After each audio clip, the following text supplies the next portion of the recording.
Hey friends, Svava Brooks here. How are we doing today? If you are watching the replay on Periscope, on YouTube, thank you for being here. Thank you for tuning in. Thank you for listening. I am broadcasting only on Periscope, running on YouTube. Or the name of my book, Releasing Your Authentic Self. And you will find us. You will find the channel. Hey friends, how are you doing? Hey Wanda, hey friend, good to see you. How are you today? Hey Sue, good evening to you. Thank you, thank you, thank you. Good to be here with you guys. What's new and good? What's new and good? Hey Rob, hey friend. I'm just saying hello to our friends over on Periscope here and letting people know what we're up to. I'm Abuse Survivor Coach, and I love to hang out with fellow survivor thrivers as we navigate this journey, right? One day, 1 week, 1 month, 1 year, but sometimes it feels like just one breath at a time, right? But here is the deal, my friends. Yes, healing after childhood abuse and trauma can be incredibly hard, so painful, but it's easier when we do it together, right? It's easier when we are together. We're stronger together, and we got this. Within your body, your brilliant, brilliant body, you have everything that you need to heal and restore. It just takes some doing, right, to kind of take all the wires that got all tangled up in here and in here and in here and just sort it all out. We just kind of have to sort it all out. And that's easier to do in a community, right? Because for so long, I don't know about you guys, but me, I thought I was going crazy, right? With all those thoughts and that inner critic and those hard feelings and all those doubts and, right? So much to work through. So I'm grateful that you're here, my friends. And I really feel privileged to be a part of this journey with all of you guys. So, hey, I can see the whole tribe has showed up here. All right, Chrisanne, welcome, Zach. Undercover. Hey, Rob, good to see you, friend. Rob S. and Bobby. And let's see who else did I miss here. I think I see everybody. I'm so glad you're here. So glad you're here, friends. Oh, there she is. Hey, Vicky. Good to see you.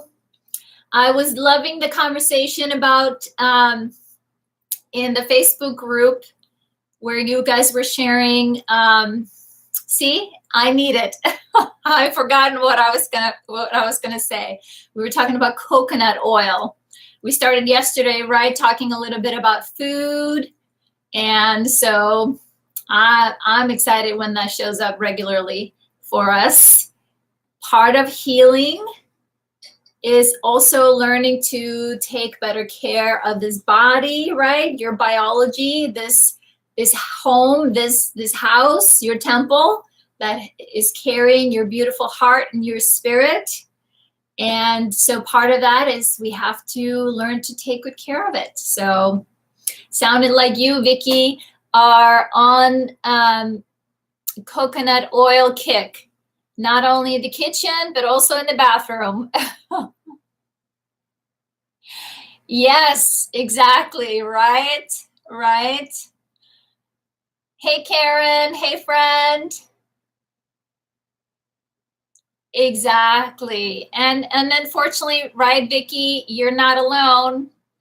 Anybody else that can relate to that, right? Often we don't start paying attention to those things until something we get sick or we need to pay closer attention. Something isn't working right. That's when we start to pay attention to, what do I need to do to change, to shift, to actually help my body to heal? And that's, I think, the number one thing that I've learned about this healing journey, now going on, 25 years, is that our whole being, we're multidimensional being, but all of you, all the parts of you are always seeking optimal health. Your biology is always working as hard as it can to stay healthy and to, bring you the energy and whatever you need to do to live your life, to go through your day. And the same thing goes with your energy body, right? Your mental health, your emotional health. So I love to remind myself of that. And I brought some of my sticky notes to show you guys today. I'm the sticky note queen. Actually, I'm preparing for a training on Friday. And so I like to bring my sticky notes out when I'm doing trainings. And so I write things down and put them where I can see them. And I love different colors. Let me just show you guys. I got a stash. And then I have a stash of these big sticky note because, sometimes those reminders, you need a little more space than this, right? Note to Svava, takes a little more space than that. I need a whole big one.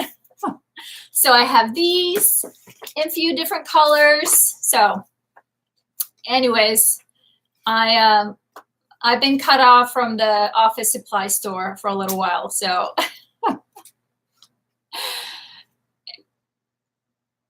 so yes, Rob, bigger sticky, Rob, the biggest sticky. You ever saw this one? Oh, you haven't seen it.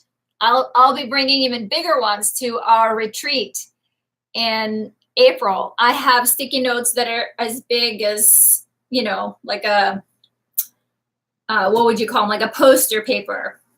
So we'll be playing with sticky notes for sure.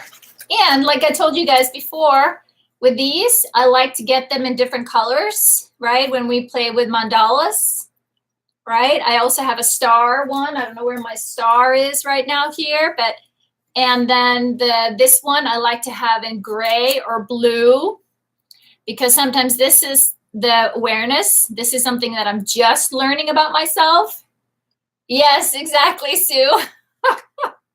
And right, we're going to be in Texas. So everything is way, way bigger in Texas. But I use gray or blue for the cloud because that's new awareness, something that I'm learning about myself, something that's, a new ha-ha, right? So I'll put it on the gray or the blue, and it's maybe on the outside of my mandala, which mandala, that's me, right? And I'll put it on the outside.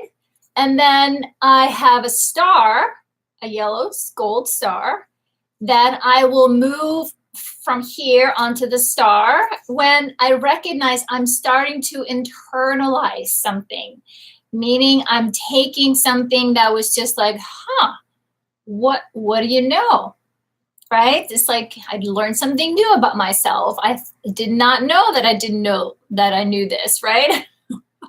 Or that I was operating out of this thought, or that I was operating out of this belief. But now as I'm starting to work with it and bring it inside, we have to internalize these new shifts. And we're actually going to talk about that today. Please go get paper and pen. We're going to do some work today. So then I put it on the star because star means I'm working on it. I'm working on it, and I'm going to celebrate myself that I am working on it, right? Practicing self-compassion in action. And then the last step is when I move it onto the heart, right? Which is the innermost circle of the mandala. So I'll move it into the heart when I recognize, okay, no one is perfect. But when when I can celebrate that, wow, I'm actually starting to live out of this new belief, right? I'm actually starting to make this is integrated. So I celebrate that, very intentional. And yes, that's some of the work that we're going to be doing at the retreat. So Your dog ate your pen. Well, let me see if I can get you one. So anyways, well, just like school, if you don't do the work now, you get to do it later, right? So, but of course, my friends, this is optional, just optional. But I thought we would just dig a little deeper. Since we're going to be doing some hard work today, why not take it through the process and see what we can gain some clarity about. And basically, as we share and talk about it, we are actually starting to bring it inwards. So are you guys game? You want to do that? I laugh, right? Because let's see here. So a little shout out here to Chris Ann. Yes, my friend, I did just saw your email today. I have been working my way through my emails. So hang in there if I owe your reply. All right. So let's see here. All right. So today, can you guys believe it? We're almost through our month, our first month of the year. We're on day 30. All right. Sue just had to go downstairs to get pen and paper. You're such a good student, Sue. Of course, right? You want to get it right. Right, Sue? Awesome. So, right, today it's a hard topic, right, to acknowledge that we maybe are continuing the cycle of abuse. Sue is a teacher's pet. Well, we all benefit. She is showing us all. We all benefit from her being a good student. As you guys know, she shares with us her process, her homework, her assignment. And so we are all benefiting from it. So no picking on Sue. So what I was saying here, right? We sometimes continue the cycle of abuse with certain beliefs and habits. Exactly. But acknowledging the abusive things you might do to yourself is the first step in stopping them, in recognizing that you do have a choice to stop the habits and behaviors. And that starts when we finally see, my friends, that you deserve better, right? We all deserve so much better, so much more than what we got, right? And since we are now grown-ups, these adult bodies, we are not small children anymore, powerless. So we got this. We got this. So, and as for myself, as an adult, it was a huge aha moment when I recognized that I was continuing the cycle of abuse that my stepfather had done to me. And I had kind of turned it inward. The anger and the fear that I experienced as an abused child turned into self-loathing and self-hatred. And I had some really powerful stories about who I was and how I needed to be in the world and what I needed to do to be safe, right? I acted out. I started smoking cigarettes when I was 12 years old, and started drinking hard liquor pretty young as well, and also acted out in lots of different ways. So put myself in very high risk situations and found myself in abusive relationships, again, because no longer needed the people that abused me growing up. I now had taken on the beliefs, right? In here, I had internalized what I saw here growing up and how I was, people were treating me. And so I continued with that. So, right? So let me just stop and take a breather here. So if this conversation, right, feels hard, Be gentle with yourself, my friend. Be gentle with yourself, because part of what we're going to do here is how can we identify one of those scenarios where we can identify how we are now turned it on ourselves. And we need to, right, become aware of it. We need to acknowledge it. And that's why I wanted you to get paper and pen so we can write it down, get clear about it, and also then recognize where did it come from. And we'll go through the steps. And then, really dig in. Where did it, where did it come from? And what's the truth? And then with that, bring in lots of kindness and self-compassion. So either find a way that works for you. If you feel like your anxiety is going up while we're here together, remember, you can do a little tapping, tap, tap, tap, or you can do butterfly hugs. All these ways help your nervous system to come back down from being activated, to come back into relaxation, social engagement, right? We want to stay in our body as much as we can, right? So go to your tool, my friends. If you're feeling triggered or activated as we have this conversation, self-care. Wanda shares, for me, it was not, at least I'm making the choices. For me, it was now, at least I'm making the choice, although it was still abusive. I hear you. I hear you. I hear you, Wanda. And that's exactly the work, right? The work that we kind of have to get meticulous about.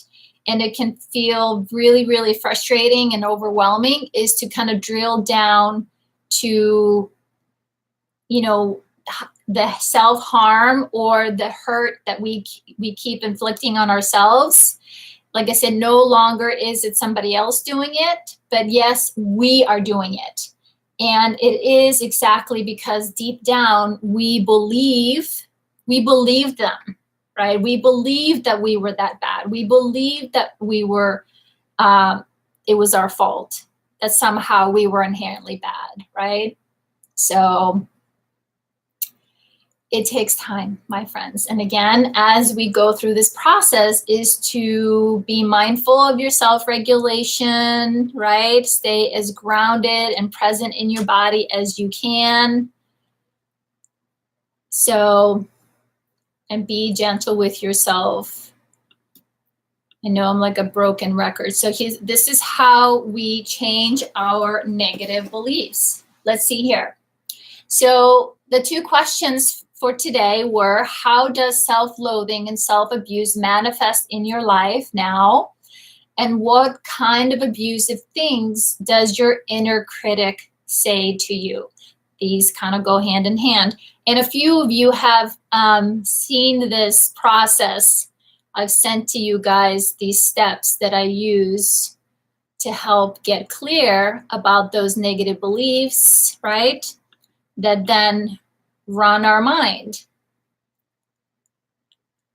So I'm just taking a quick look here. So how do we distinguish the reality from the truth, right? The reality is the story that we made up about it, right? But the truth is, thank you, Rob, exactly, because nothing else made sense of the madness. Yes, exactly, Wanda. And the thing is, you didn't see anything else, right?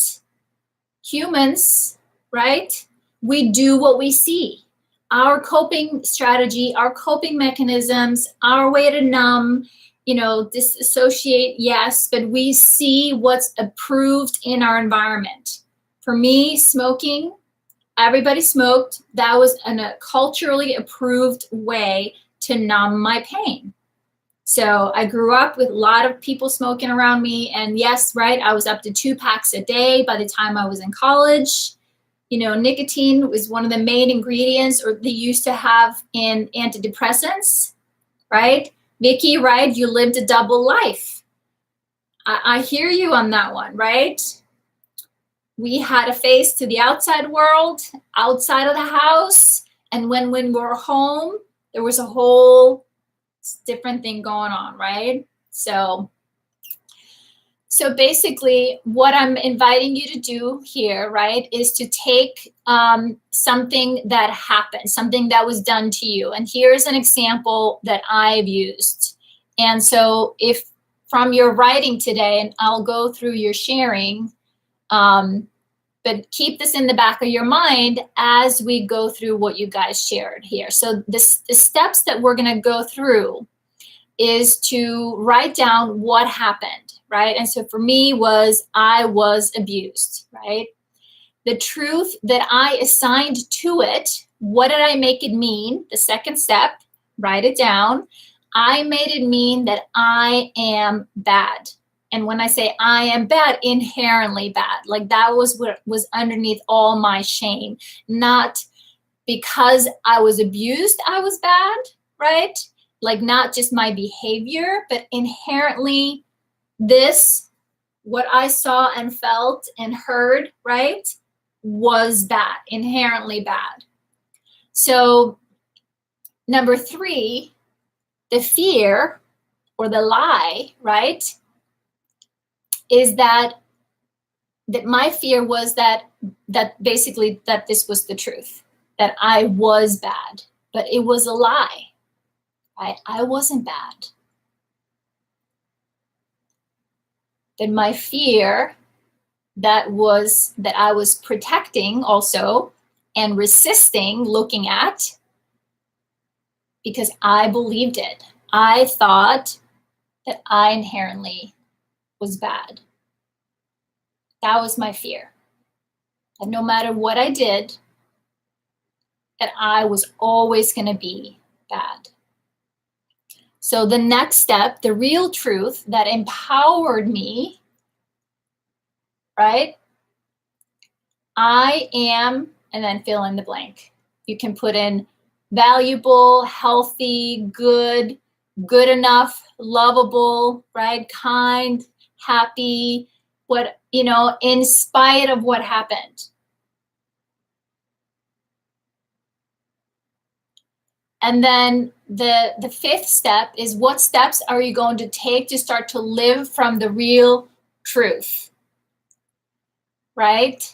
So the real truth is, notice how I talk to myself, notice how I talk to others, notice when I need support, and to recognize with mindfulness and self-compassion, moment to moment, my accountability, my responsibility for my hard feelings isn't because they're out here anymore. They're inside of me. And yes, feeling them and expressing them is incredibly hard in the beginning. But the greatest resistance we have is actually releasing them, expressing them, right? And because we lack experience in doing so or having models in doing so, we don't know that we can trust our feelings or trust ourselves to express our feelings. So this is those steps, that process, right? The truth is what happened. I was abused by my stepfather. It wasn't my fault, right? Not my fault. No matter what, even if he was sometimes good and not all evil, right? And that's the other dilemma we have as children. He was sometimes also the more loving, caring adult. And as a little girl, I was desperate for connection, right? So I would sometimes seek him out, like wanting attention. And then, of course, that would turn on me. And then, okay, it fed into my story, my truth that I'm bad, because then I would believe that I was the one who made this happen, right? right? So how are you guys doing? Self-care, my friends, lots of self-care. Thank you, Wanda. Hey, Sharon. Hey, friend. We're so glad you're here. Wanda says, for me, all the abuse was outside the home. I was taught the things that was happening to me was wrong and I shouldn't let people touch me, but no one told me what to do if they did. Yes, I hear you. I hear you, my friend. I hear you, right? Is that, and that's also sometimes when our biology kicks in, Wanda, right? Because my biology was trained pretty early on to go into that fight, flight, or freeze. So for me, I know when someone abused me, I went into freeze and collapse, like play dead, and I left, right? And then I would, the next day, like nothing happened, right? It was just a bad dream because no one around me was talking about this. No one was showing me they were a safe person for me to talk to, right? And so no one was saying exactly what to do if it happened or what to do if it happened again, right?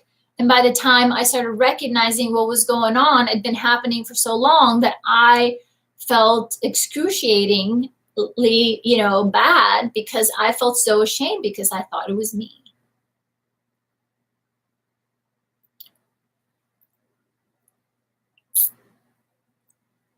Hang in there, Sharon. Thank you so much for sharing with us today what was going on at home. That is really hard, my friend.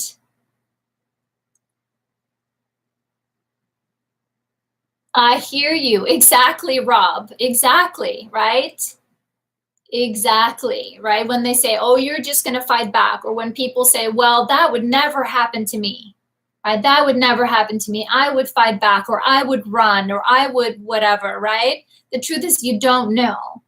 And it's actually not until recently that like police and other people that work with trauma survivors understand this, that understand, why this happens, especially as children. Yes, Vicki, exactly. When we are being hurt by someone we love and trust and or caregiver, right, inside the house, we collapse, right? And also, Wanda, when we act out the things that are done to us, right? We go out into the world and we find ourselves in those repeated situations. It's almost if your biology is stuck in the loop. It's trying to resolve what happened, the original trauma. And you find yourself in it again and again and again, hoping for a different outcome, right? So it's not until we are able to, like we're just talking about here, is to change our beliefs, thoughts and beliefs about what happened by distinguishing the reality from the truth and how we've integrated it, is when we can intervene and then create a new narrative, create a new story. It wasn't my fault, right?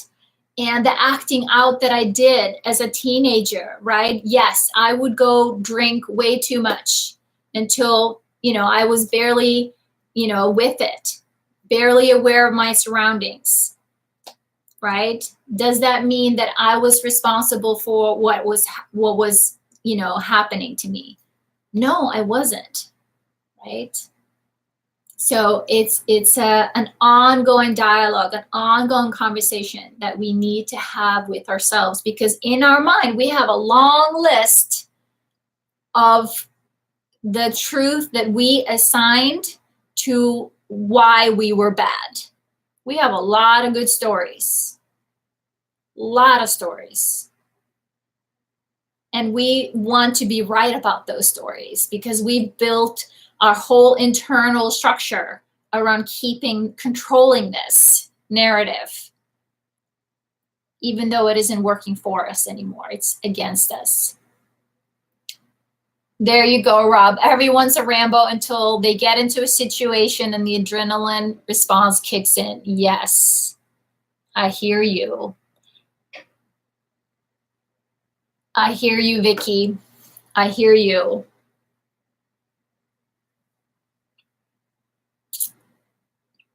You're welcome, Sharon. We're so glad you're here. We all wish we could fly out, my friend. If we can just send a few of us to come stand guard around your house.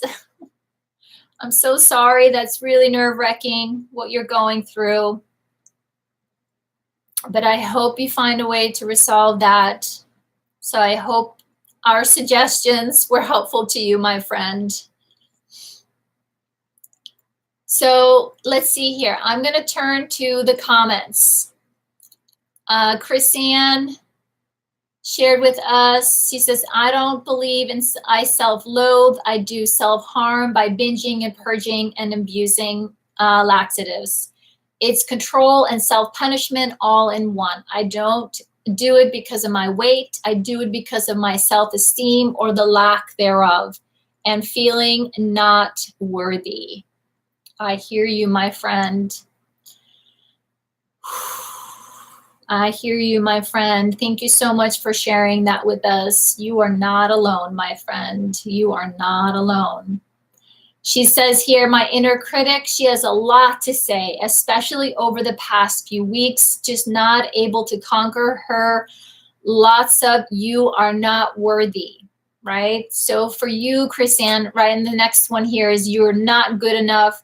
You don't try hard enough. Definitely fighting some demons right now. So sorry, Chrisanne. So sorry.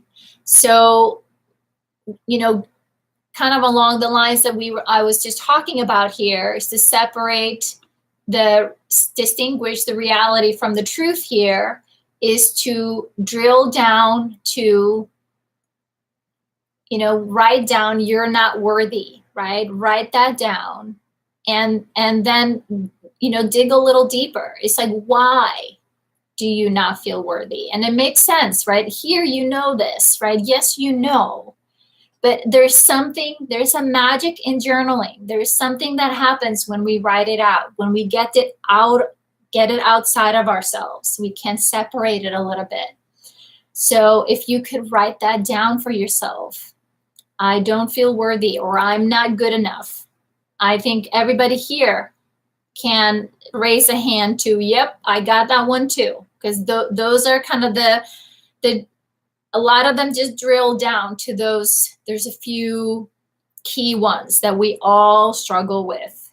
Thank you, Wanda. Thank you, my friend. So then recognize, right, you are not good enough because, right, what did you come up with? Like what happened that made you think that you are not good enough, right? And the truth is you were abused, right? And because of that, and because you were a child or whatever your situation or circumstances, you made it mean something about you. You made it mean that I'm not worthy. You made it mean you are not worthy. Of course, that's what you saw mirrored back to you, right? And the fear is that what if they're right? What if they're right? What if I am not worthy? And that's our job to correct because it's a lie. Of course you're worthy. Of course you're worthy. Right? And then you go into I am valuable. Right? No matter what happened, I am valuable. And then what steps are you going to take to start living out of that value? And now that you know you're valuable, now that you know you're good enough, now that you know you're worthy, right? That's the piece. That's how we internalize and shift those negative beliefs. I'm showing up in the group because I know I am worthy of support. I'm going to continue to show up for my healing. every day because I am worthy and I'm going to heal. Right? That's how we do it.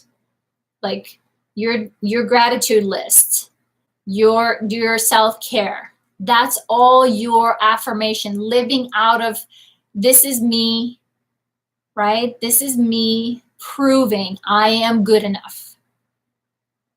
I am worthy of healing. I am worthy of support. So we have to show up for it. That's our responsibility. So thank you, my friend. I'm so sorry to hear you're fighting some demons right now. You're in our hearts. Sending you lots of love, my friend. Lots of love. Thank you, thank you, thank you so much for sharing with us. I hope this example is helping, right?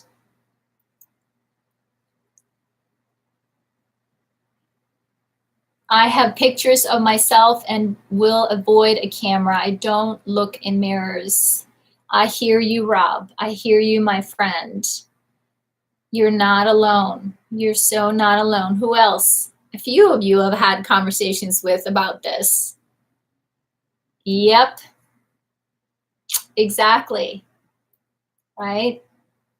And like Vicky said, like living that double life, right? What if, I can glance in the mirror, right? Putting makeup on or whatever, but to really look, to really, really look, that's hard. But it gets easier, my friend. It gets easier. It gets easier. Ask Sue. You guys are funny. You guys are funny. So thank you, Chris Ann. Thank you, Rob. Thank you, Rob. But I hope you will look in the mirror and see what a wonderful human being you are, and that you deserve to be seen, and that you deserve to be heard. I hear you, Wanda. I hear you. She says, I don't look in the mirror for identity, just to make sure no eye boogers. Thank you, Sue. Right? It does get easier. It does get easier, right? And I can tell you guys right now that I do these videos, now it doesn't bother me so much, but for a long time, I was like, oh my God, I can't look at myself, right? But I'm like, really, Svava? I don't think they really care what I look like. They are here for my message. They're here for my heart. So I got over it. But I do recognize it is hard, my friends. It is hard. So again, if you guys want to play with a mirror, draw a crown on your bathroom mirror. So when you stand in front of the mirror, yep, I'm the queen here. I'm the queen bee, and I deserve to be seen, right? And again, that's our job. Our job. Oh, I hear you, Wanda. I hear you. Well, let us know how we can support you, my friend. The world needs your voice and your story. I hear you, but I'm here to tell you, a good friend, years back, she's like, Svava, they won't remember what you look like, but they will remember how you make them feel. So remember that, my friend Wanda. When you're out there telling your story, people will connect with your heart, right? They will forget what we look like. Exactly, Rob, right?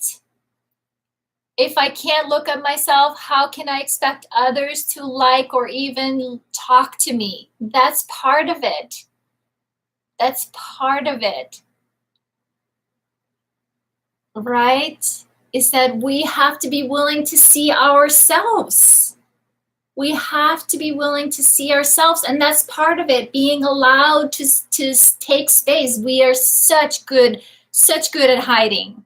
So good at hiding, right? Be small, like the wallflower, right?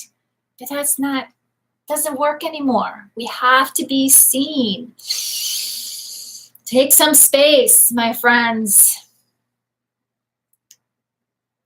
Hey, Donna.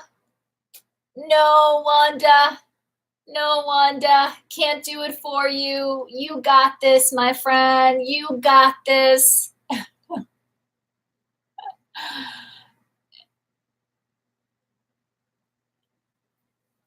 Good to see you, Donna. I'm so glad that you're here. Thank you, thank you, thank you. So let's see here. Sue shared with us. She says, during my life, both growing up and later, I was rigidly controlled by others. Now this shows up in my life in two ways. I find myself trying to keep a tight control of myself and my circumstances. And I also fiercely resist anything that looks like others wanting to control me. Poof, right? I hear you, my friend. I'm the same way. Who else can relate, right? Right? Got controlled so much all the time. If I wasn't being controlled by something out here, right, then, right, I felt so out of control in here that I was going to make sure I controlled everything. So great awareness, my friend Sue. She also goes on to share with us, so whenever I feel a sense of inadequacy or inability to cope, I tend to tell myself to get a grip because I ought to be able to deal with it. And if I feel emotionally fragile or have difficult feelings like grief, anger, or fear, my first response is often that I shouldn't feel like that, even though I know in my head that it's okay to have feelings, right? Oh, right? How hard we try not to have our feelings. She says here, and I think my resistance to being in control is probably mainly motivated by fear. Yes, my friend, I hear you. I hear you, right? Thank you, thank you, thank you. That is great awareness, my friend. Great self-reflection here, right? Understanding as you are now getting more and more in touch with your feelings.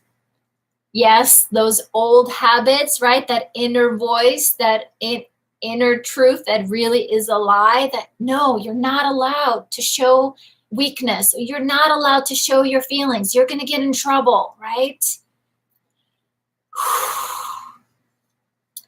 Right? And so much of our hurt is actually because we are trying to control these feelings by not feeling them, right?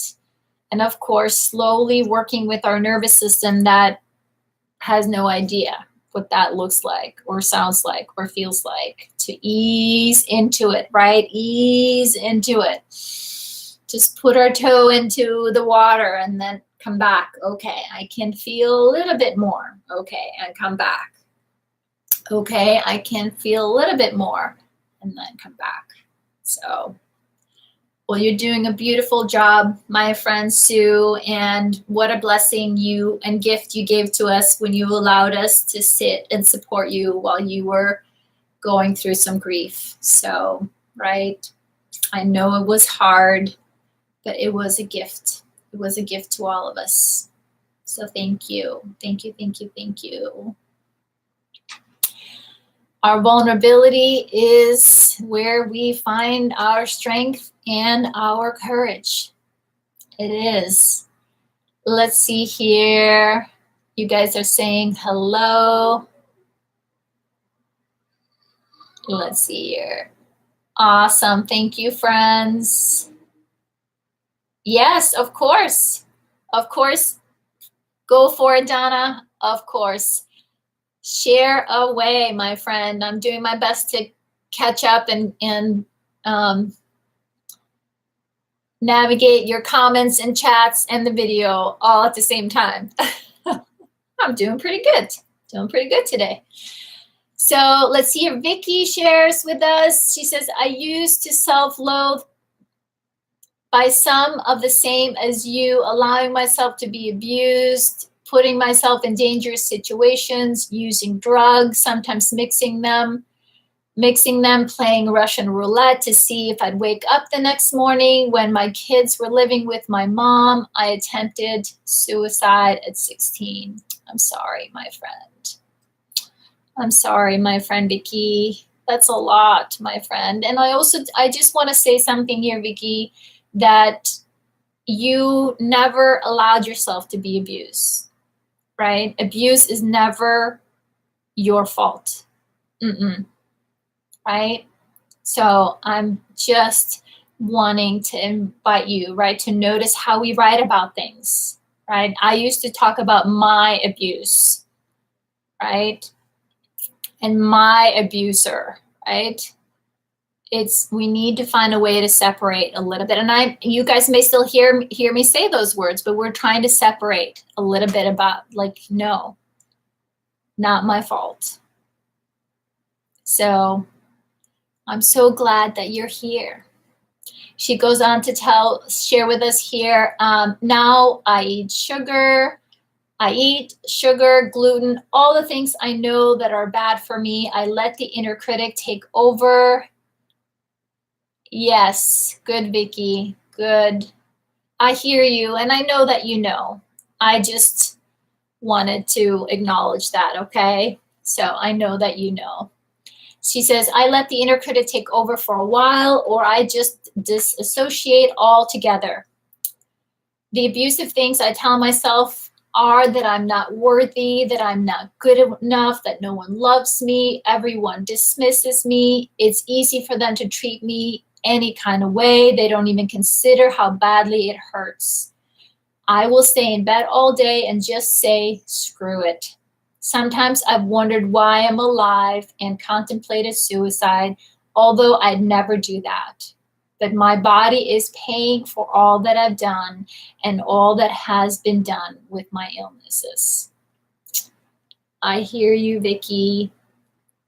Hey, sweet friend.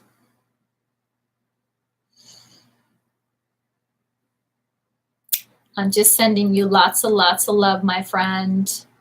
I'm so glad you found us. I am so glad you found us.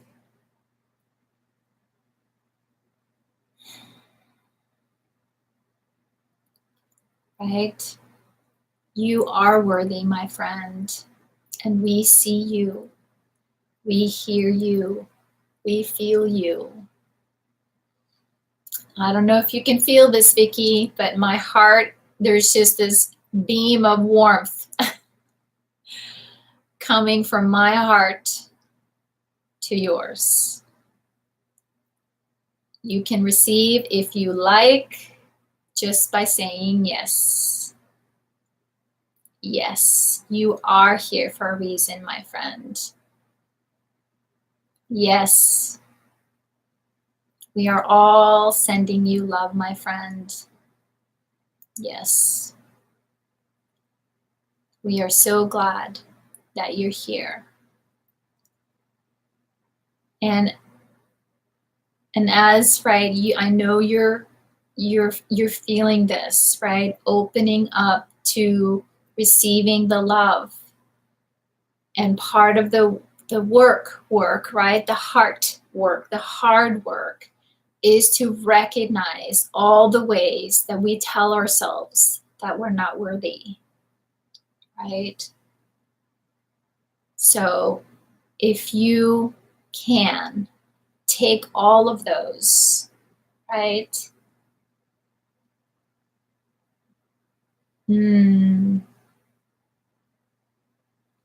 Right?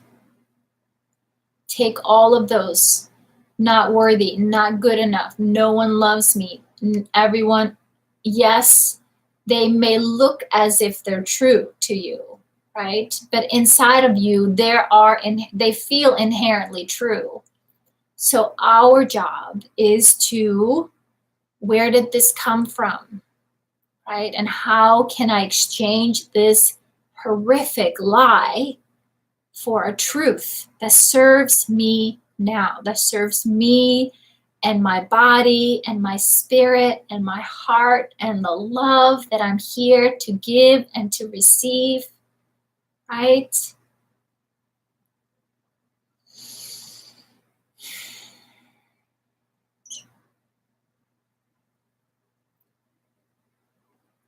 So, right, one thing at a time. What happened? What did you make it mean? What is the fear?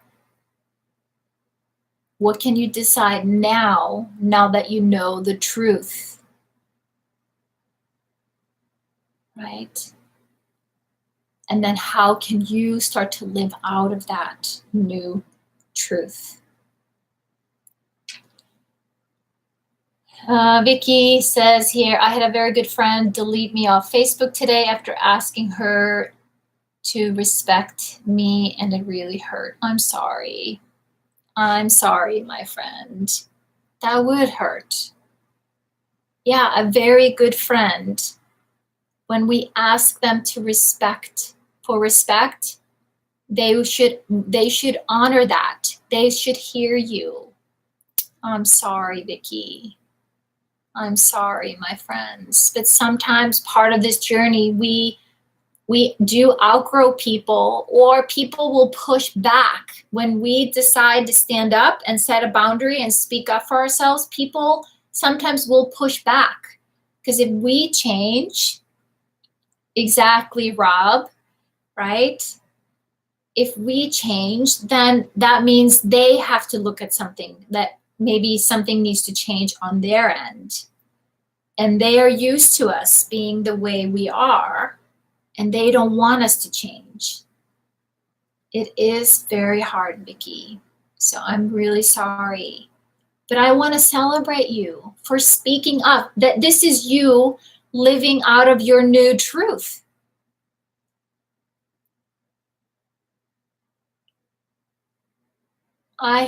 Rejection is always hard, my friend. That's the human condition, especially if we, didn't get our needs met, right? Then rejection can feel like death. It's like, oh my God, I'm gonna die, right? It literally, in your biology, it can feel like death. Exactly. Thank you, Wanda, right? We had to realize not everyone is going to change or move through this journey with us, right? Right? They come into our lives for a while. And then maybe when we change, things and dynamics in relationships, friendships, they do change. And trust me, I have lost a handful of friends along the way, but the ones who were always my friends and respected my boundaries and my wishes are still with me. So I hear you.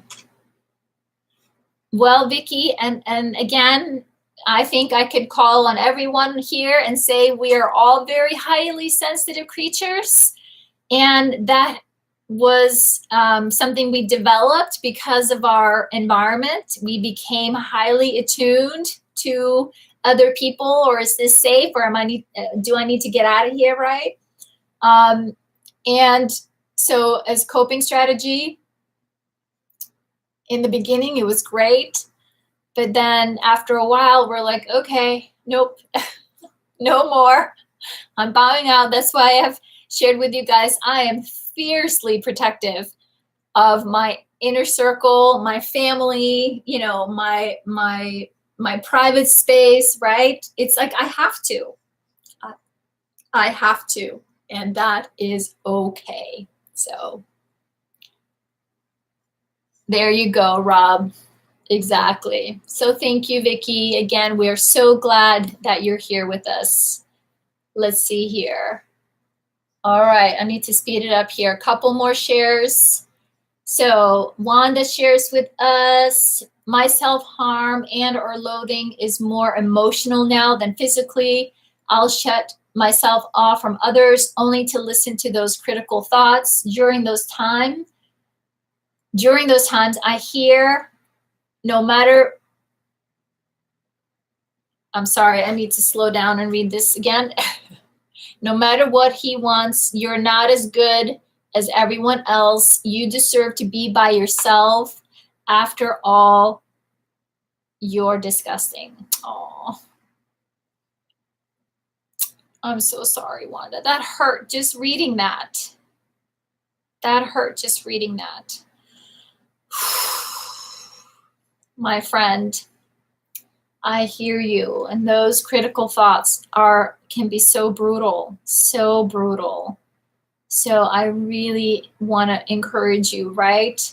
Where did that come from? That is not the truth, my friend. That is not the truth, right?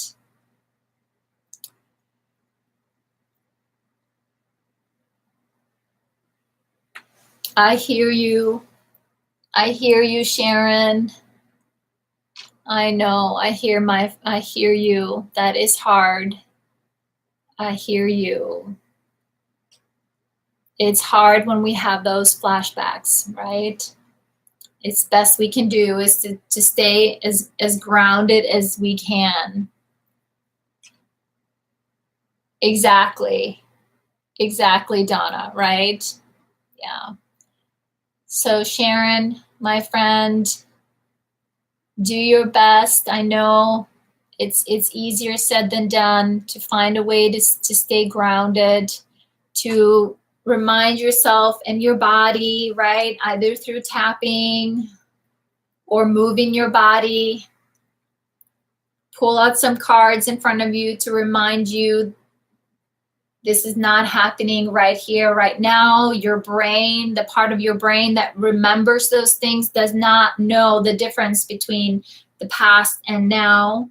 So it feels as if it's now. So it's helpful when we tell ourselves, this isn't happening right now. This isn't happening right now. I am safe right here, right now, even though I recognize because of what's going on around your house, it is hard. Super numb in my body. I hear you, my friend. I hear you. I hear you, my friend. I hear you. Yep, you're not alone. You are not alone. So be gentle with yourself. I'm glad that you're here with us. So glad that you're here with us. Let's see here. Rob, I'm speeding up here a little bit, my friends. Rob shared with us, I used to have 2 shots of whiskey and then I would take on the world. Then I needed more to get the same feeling. Drowning the inner critic out was the aim. You are not worthy. When I was under the influence, I thought I was funnier and I was able to express myself freely as the critic didn't assess and dismiss my attempts to interact. I hear you, my friend. And the same for you, Rob, right? Yes, you are worthy. Yes, you are worthy. And again, all those stories, all those examples, all the proof that we have collected. See, this is why I'm not worthy. This is the proof, right? Because we find what we look for. Our mind, we find what we look for. So then we need to start to really affirm, I am worthy, and this is why. And this is why I'm showing up, and this is why I'm affirming, right? Our biology changes when we affirm the truth about who we are, right? Not only do we lay down new wiring in our brain, we activate the connection into our bodies, right? We stimulate the feel-good hormones that help our whole biology, our whole nervous system to relax, right? To come back online, right? To be able to use all of our brain, all the wisdom, stay connected to our hearts. So we go from being here to here. This is way scarier than this, right? So one truth at a time, my friends. Distinguish the reality from the truth. Change that negative belief to the positive, right?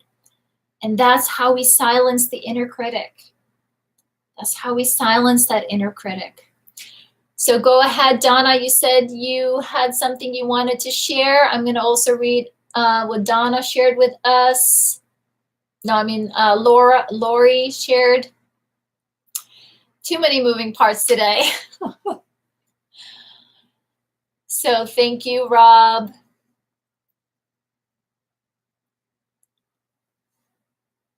Awesome, Rob.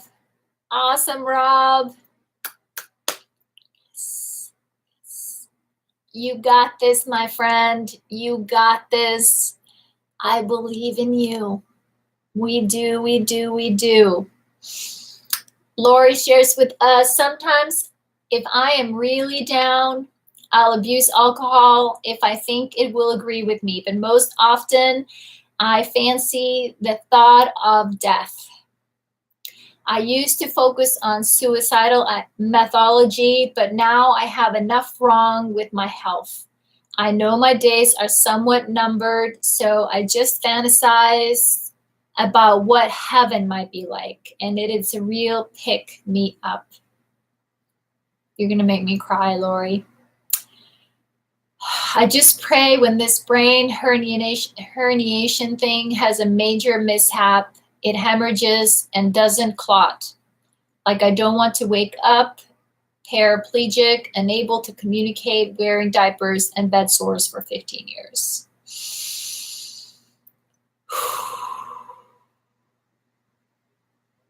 I hear you, my friend. I hear you. I wouldn't want that for you either. I hear you, my friend. But we are so glad that you're here. You're here with us. She says, yes. Lori also says, my inner critic gets me in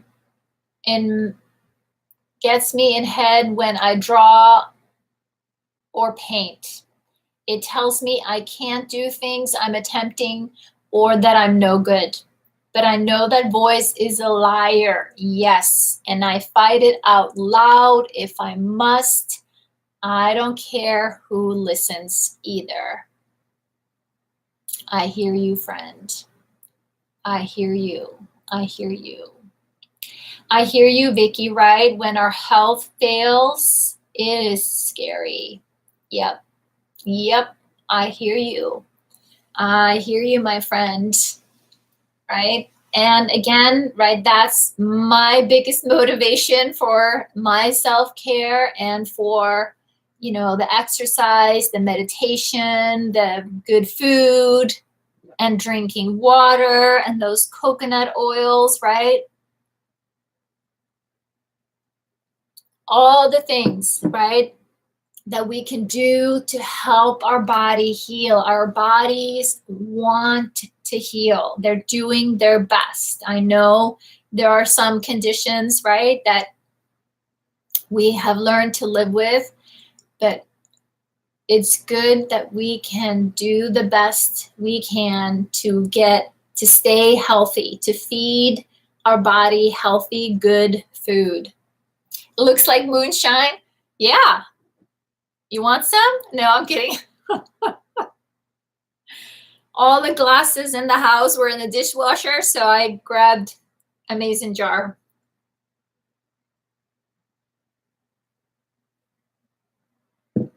I hear you.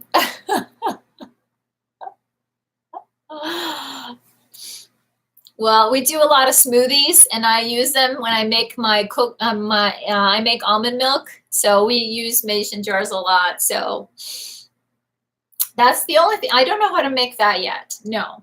So you guys are funny. Hey, so my friend Donna, did you have something you wanted to share? And homemade almond milk. Yes, exactly. It is yummy. So creamy.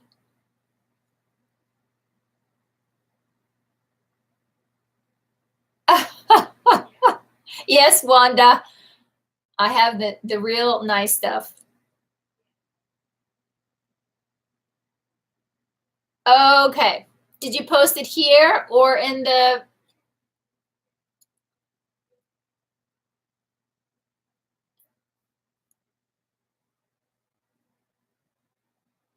Here. Okay, let me scroll up and let me scroll up. Sorry. I was multitasking. So let me see if I can find it. You said you posted here.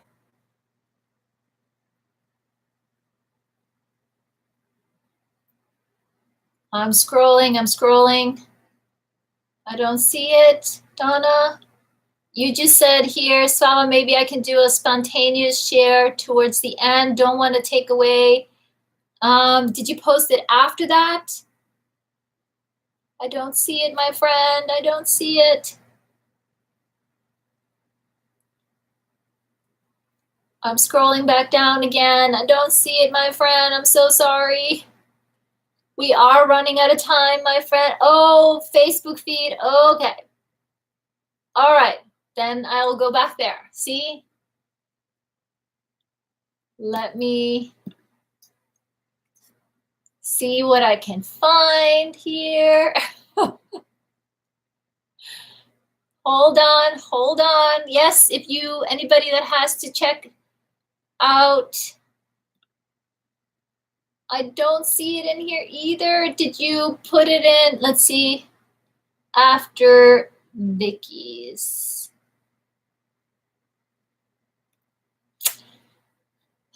Let's see here, my friend. I feel so bad I don't see it. I said, I see Wanda's and I see Lori's. I don't see yours, Donna. Okay, no worries. Or if you send it to me, send me a private message. So I know I'm a little behind on my messages, my friend, but I'm getting there to my email. So, but thank you guys so much. And I will post those steps. Actually, I don't think this is the first time that we have walked through those steps. So I will post the image of that in the Facebook group, and then you guys have it. And so you can work with that moving forward, especially those really deep, hard beliefs. It's our job, right, to integrate new beliefs, new helpful, positive beliefs, because those hard ones that we're not worthy, that we're not good enough, right, they will keep showing up until we can say no. And they can still show up when you step out of your comfort zone. That can still happen, right? But it won't take as long because you recognize it. You can hear the voice. You can hear the tone. You can feel the tone of how that critical language is being directed at you. And you can do something about it quicker. You can switch it faster than you used to.